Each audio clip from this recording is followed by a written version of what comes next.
तुर्क अवाम ने इसराइली जारहत के शिकार फ़लस्तीनियों और ईरानियों से भरपूर यकजहती का इजहार किया। इस्तांबुल में अमरीका और इसराइली जारहत के खिलाफ रैली निकाली गई।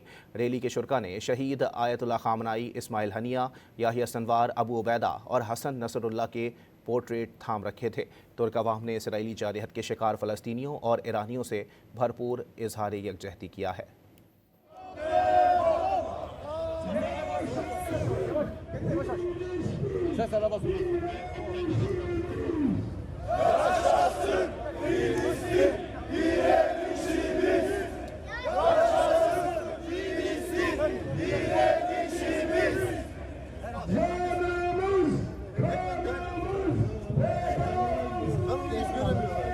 Canımız, kanımız feda olsun Aksa'ya.